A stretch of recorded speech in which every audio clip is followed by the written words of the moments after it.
Hi, thank you for joining me in my studio today. I haven't been in here in a long time, so I've really taken advantage of my time here today.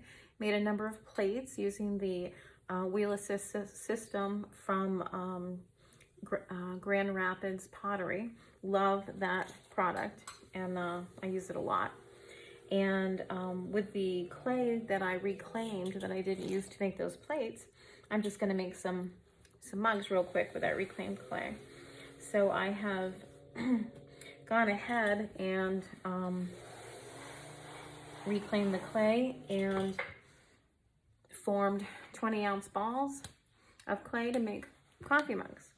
I'm using the white clay, and all I do is I'll just center it on a semi-moist bat, and then I'll slap center it kind of with the palms of my hands, because this clay is a little bit tough, a little hard to work with right now. So I'm just kind of slap centering it. And when I get it where I want, I give it a couple of taps on the top, kind of encourage it to stay there. Put my elbow into my hip, put my hand where I want it, and then I just push down with my other hand with the sponge, and that should adhere the clay to the bat. And that's all I'm doing with that first move. So adhering the clay to the bat.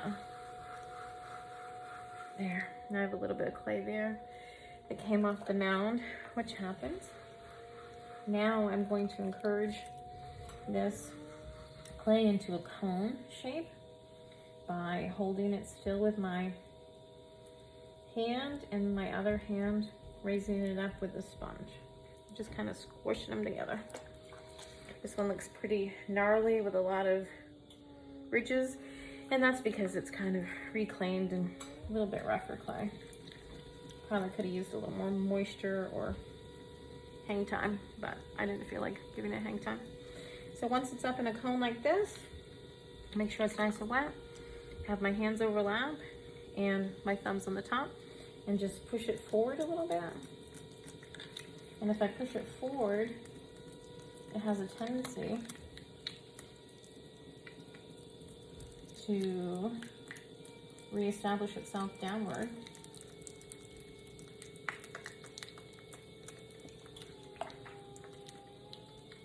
I think there's some bubbles in this clay, so it's giving me a little extra hard time.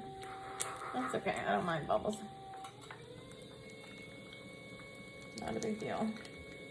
So once I get it into kind of a round shape, half circle, I have my outer hand on the outside, and I gotta just get a little lump off here. It's kind of throwing off the centering. This little lump had to come off. All right, now I get a nice, beautiful disc. So now I'm just gonna karate chop it down into an even nicer disc.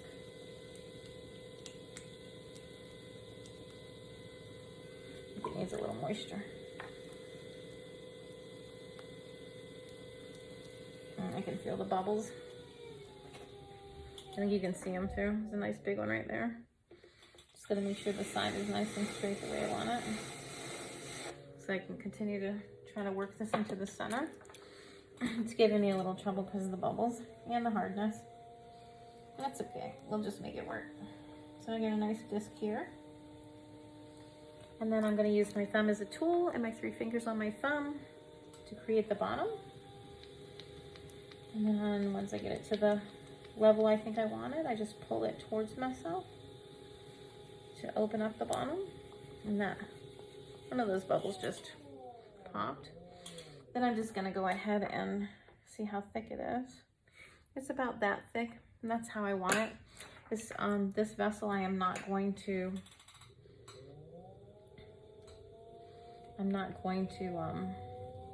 put a foot on it, so that's perfect. I'm just gonna go ahead and flatten out the bottom, compressing it, and also smoothing it out with this tool, this wooden rib. And then I'm just gonna flip this tool over and create the side and the bottom of this pot, which is gonna be right about here. So I pushed it out too far to really do that. So I'm just now gonna hug this clay in.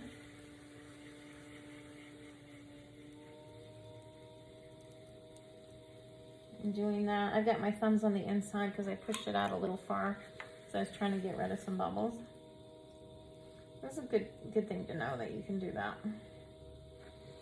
And I'm just kind of working it into, you know, what shape I want for my mug. And then I'm just gonna finish hugging this in a little bit. It is a little bit bumpy, so I'm gonna smooth it out on the inside with some water. There we go. Try to hug it in again. Starting at the bottom with my pinkies. Trying to encourage it to the center. There we go. This one's gonna be a little tricky because of all the bubbles I had, but I don't mind things being tricky. All right, so now I've got my hand on the inside and I'm working up the side. And I'm leaving a little clay right there because I have quite a bit of clay on the top. And when you have that much clay on the top, it stresses the area below. So I'm actually moving the clay from the top down to strengthen up the wall. That's something you don't often see, but when you've thrown for quite a while and you're in the middle of throwing a mug and you just want it to be a mug, you kind of try some new tricks. So this trick is to move the clay from the rim down the vessel to strengthen the wall below. And what that does for me is gives me a chance to work with the extra clay that is higher on the vessel up near the rim and incorporate that clay into the pot as opposed to just cut it off or throw the whole thing back in reclaim. All right, so at this point I kind of want to encourage the top end a little bit. And they tell you to do that with 6 points like this. I just do it with my hands like this.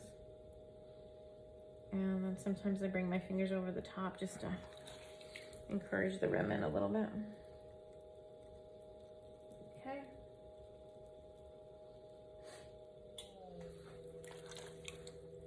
Uneven wall. That's okay. We could still make a mug with it. All right, well, I've got quite a bit of water that has gathered in the bottom. So I'm just gonna go ahead and swoosh it right out. Leaving too much water in the bottom of this white clay can create an opportunity for S cracks. So I just try to keep it as dry as you can. There, now I'm gonna work my way up the edge of the side of the vessel. Try to sponge off the vessel. There we go. And then I'm gonna go ahead and use my soft red rib and my metal rib on the outside and just remove the slip that is still there. You have to hold it like this. And it is quite slippy. I had to use quite a bit of water on this one because of the state of the clay. But that's okay. That is not a problem.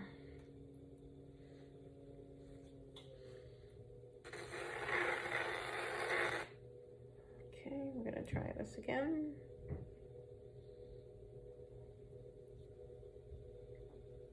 Try to keep them right side by side. Beautiful. Now the slip is gone. Do a little more sponging. When you remove the slip from the side, sometimes it finds its way to the bottom. I'm gonna go ahead and use this tool. Hopefully not add any more moisture to it, to the pot.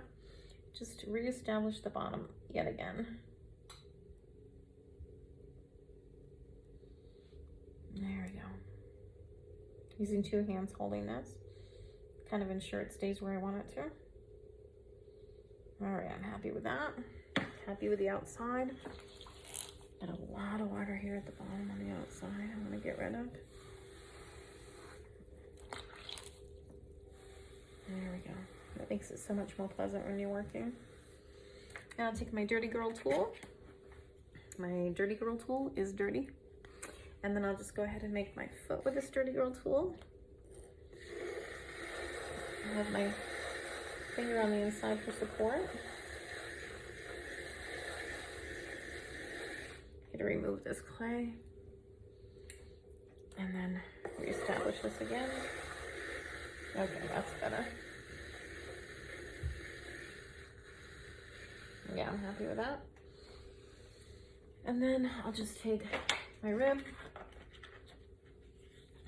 oops, my middle rib, and remove the clay that's kind of accumulated there. Get that joint. Okay, and it's pretty good looking pot with a few minor exceptions. We'll just work on those real quick. Just scraping some of the moisture off the outside. And I did scratch the inside with my nail. So now I'm just gonna go ahead and flatten that out. There we go, that's beautiful. Okay, good. I'm just gonna use this on the side to smooth out anything that's on the side I don't like. Tricky, tricky, tricky. There. And finally, I'm just gonna cut a little bit of this rim off because it's got just such a big bulge on it. It's got a fat lip. The lip has a fat lip. Okay, yep, that's about right. Okay, and then I'll take my little bit of suede, it's just hiding on me someplace. Here it is. And I'll use this on my rim to make it a nice, pretty rim. And I'm just gonna be gentle with it and just kind of slow with it. Because when you cut off the rim like that, when you're basically making a correction and you cut off the rim, you just need to push it down a little bit so that the rim thickens up. And then you can use your suede to kind of make a nice shape. And I also like to use my thumb on the outside and my finger on the inside to bring the rim around to that gentle point, which is really a pleasant feeling when you're drinking from a vessel, to have that gentle point. Okay, let's try again. Okay, and removing the moisture. Make this thing as dry as possible. Okay, work my way up the side, just over the rim a little bit. I think I will use this little yellow rib just to make sure the outside doesn't have any extra slip on it. I don't know if you can see this, but there's a thinner side and a thicker side. And that sometimes happens, and it's not my favorite thing. But it is something I take into context when I'm deciding where I'm going to put my handle. Am I going to put my handle on the thicker side or the thinner side? And then it just depends on if I like, you know, the thickness of the thicker side or the thickness of the thinner side more. And I usually decide that when I put on the handle. So basically we've got this bat kind of wiped dry, kind of cleaned up a little bit. Take a little bit of moisture, just put it opposite us. Take our wire tool and move the moisture towards, there we go, towards the vessel and under the vessel. I'm trying to do it quickly because when I don't do it quickly, sometimes the mug just walks right off the board. Dry my sponge and then just wipe away any of this extra moisture. Will impede your ability to get your pots dry and stiff enough to put a handle on. So that is what we need to do. All right, well, that is how we kind of made a few repairs along the way. I think you saw them here.